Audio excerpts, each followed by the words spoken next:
Chicago's new far-left mayor-elect Brandon Johnson just won't stop defending violent teenagers and their rioting.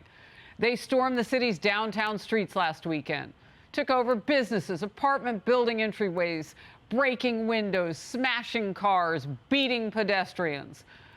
Mayor-elect Johnson called for the teenagers to be protected rather than punished. Look, demonizing children is wrong. They're young. Sometimes they make silly decisions. They do. And so we have to make sure that we are investing to make sure that young people know that they are supported. 3 people got shot. What is he talking about? Silly decisions. Fox News political analyst Gianno Caldwell with an op-ed challenging the mayor, writing this: the rioters aren't victims, they're lawbreakers. With him pacifying the riots, Chicago is likely to have a summer of hell with an empty suit mayor who will allow criminals to control the streets. That quote from Gianno's op-ed. He's in focus now. Gianno, finish your thought, because you know those streets best.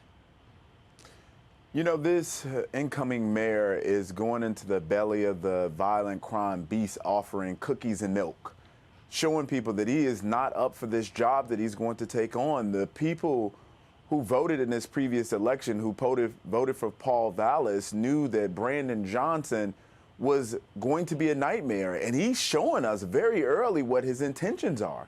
It is disturbing, it's disgusting. The fact that he's saying, hey, we can't demonize these kids, these teenagers. Some of those folks have shot people. Some of them have killed people.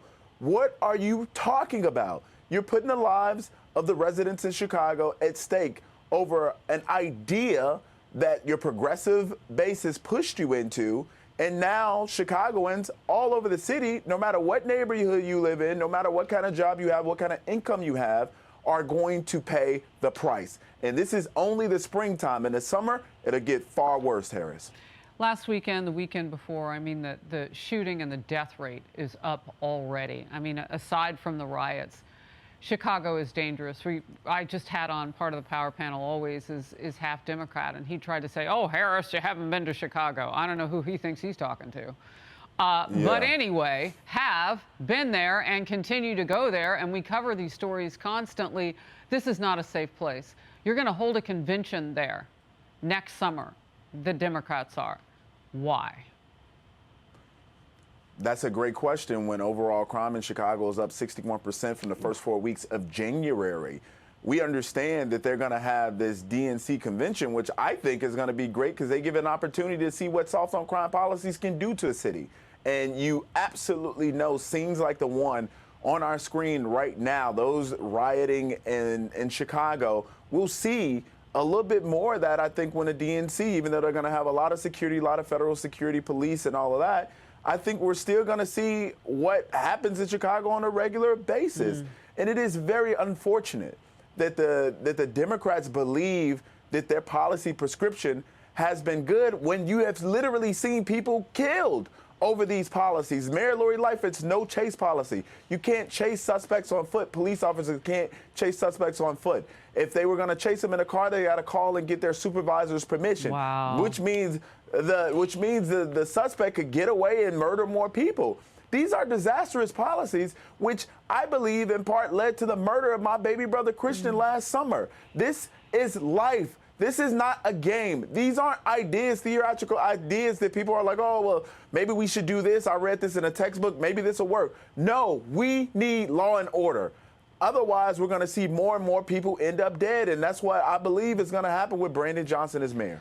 Well, look, we're up against it, too, here in New York. And I say we. I don't live here. I live across the river. But for people who do, Manhattan District's attorney, the liberal Manhattan District Attorney Alvin Bragg, campaigned on racial equity. Now we are learning that meant prioritizing equity over prosecuting some thieves. In a 2021 meeting, he told one group, theft is a crime of poverty. Quote, the punishments are disproportionately harsh and fall disproportionately on the backs of people of color. This makes them morally indefensible.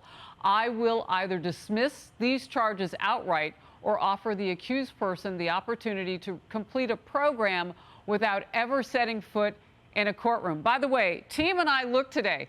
There's no number that stops this. The number is only age. So take as much as you want. He's going to excuse you until you're an adult. More terrible policies coming out of New York City. And I'll tell you, this idea that this is some type of racial equity is a lie. When we talked about criminal justice reform for years, the criminal justice reform we were talking about was equality in the law. For example, if somebody gets arrested for doing cocaine and somebody gets arrested for doing crack, we're talking about pretty much the same drug. More people were getting more time for crack cocaine, which we know was a drug that mostly black folks use, versus coke was a drug mostly white folks use, if those could afford it.